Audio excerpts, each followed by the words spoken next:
I'd now like to invite Dr. Geraldine Kay to come forward. Geraldine is the Managing Director of GAAPS Actuarial, and she's going to speak to for us for about 5 minutes. I think possibly less. Thank you very much. Just very kind to people and not bore them. At least I hope not. As I said, my name is Dr. Geraldine Kay, and on behalf of the GAAPS group, I'm very pleased to be sponsoring this event, and I think it's for the 3rd time that we've done this. My credentials for being here are A, that I'm a qualified actuary, and B, that I set up the GAAPS group of recruitment companies over 20 years ago. And really, the thing that I suppose is most important to you, I am the proud mother of an Imperial alumni. So I know how good Imperial is. Okay, it has definitely done her proud. So now, actuarial skills travel well. This has been our strapline since I set GAAPS up. Of the nearly 20,000 members of the UK profession, and this doesn't contradict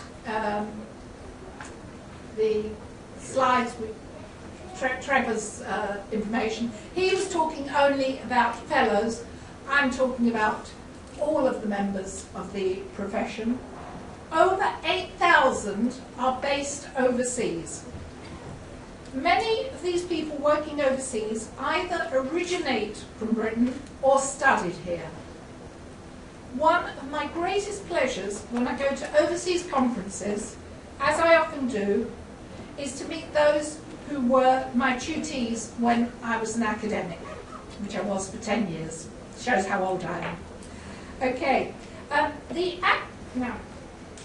the actuarial profession is the first to have a single global qualification, CIRA, Chartered Risk Enterprise Actuary, and I'm sure Tony will be talking a lot more about this because as far as I know, Imperial is the only academic institution that actually trains in it. Is that right, Tony? Yes. Okay, I thought I was right. I'm usually right. Okay. Anyway, this is a qualification that will open the door to to the world, and certainly to what's going on in Europe and America at the moment. Once you are qualified, there are bilateral agreements with a lot of other countries. So if you get the UK qualification, then any of these countries you will be able to very easily practice in them and get their qualifications. And I won't go into details over that because A, I've been told to cut the time down, and B, it's already been dealt with a lot by Kevin. The biggest problem with international recruitment and moving overseas is that of obtaining a work permit. For many years, since 2006, GAAPS has been petitioning to get actuaries back on the shortage list so that it becomes easier for them to obtain overseas actuaries to obtain jobs in the UK. And as of yesterday, they are back on the shortage profession. The problem is that although this makes it easier to get a work permit in the UK, it doesn't make it easy, only easier. There is a tendency for companies still to require the language of the country that you're working in. And in this case, I would say that it is always worth learning at least some of the language of the country you're going to, because you don't want to know what the person behind, you do want to know what the person behind your back is saying about you.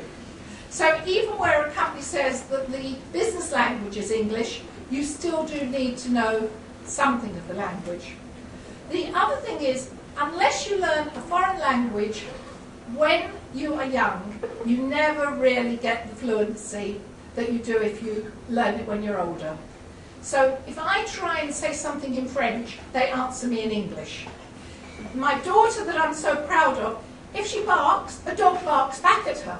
She has got an ear to it and can speak 5 or 6 languages.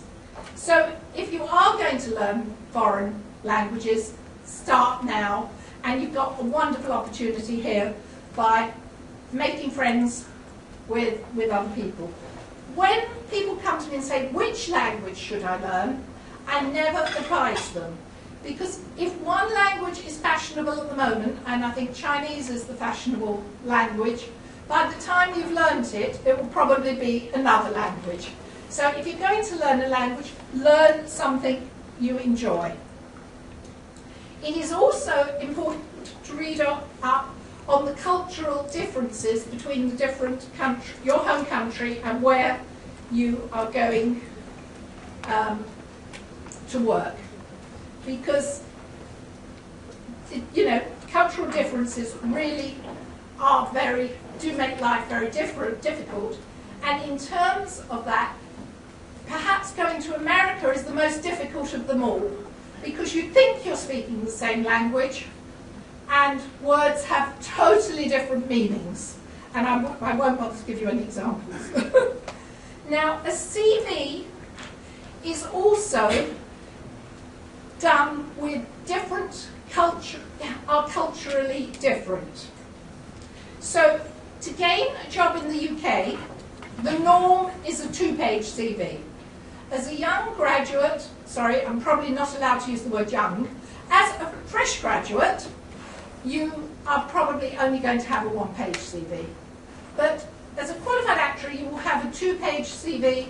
Maybe by the time you've got 15 years experience, you might end up with 3 pages, but certainly no more, unless you're an academic, in which case obviously you have 20 pages for all your papers.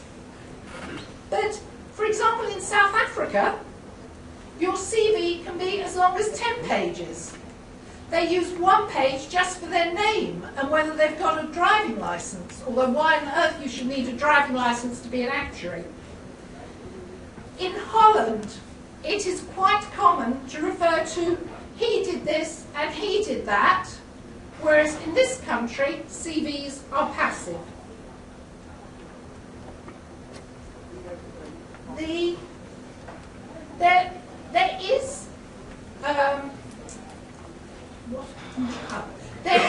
I'm cutting out some of the slides to help you.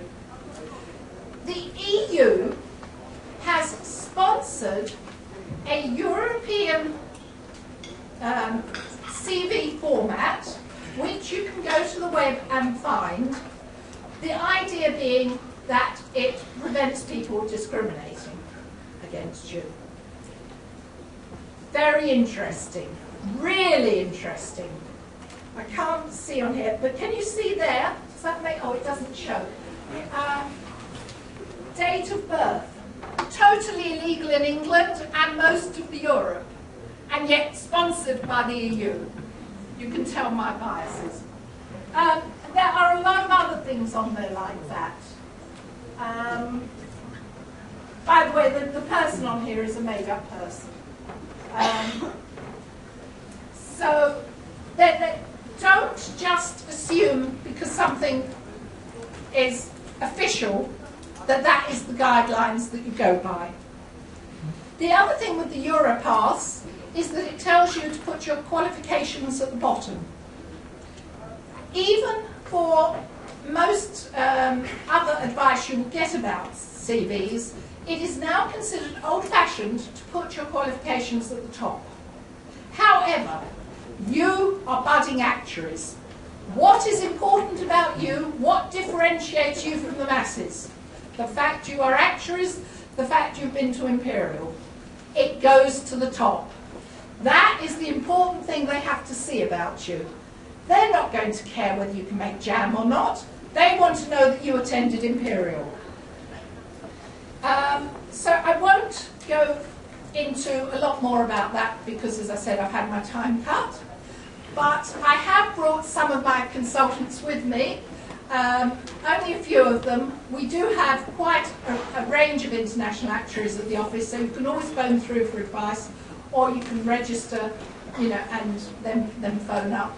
But I have brought with me, I think I've got an Italian, yes, a Polish. I've actually got 2 British, I think, okay, but one of them has lots of family in Australia, so I can talk all about Australia, and one of them will talk to you about interims. But we all know about international recruitment.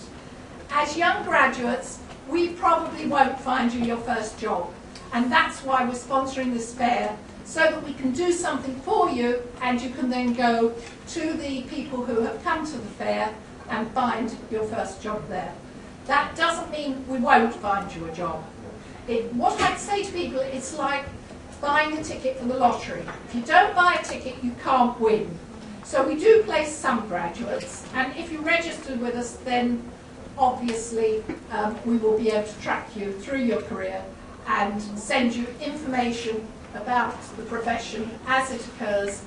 Our people knew about the fact that actuaries had got back onto the shortage profession even before the Institute had told its own staff. So with that, I think I've used up my time. Yes. And there is Tony, he's going to be next, and I'm sure you'll find everything he says absolutely fascinating. Can I please feedback?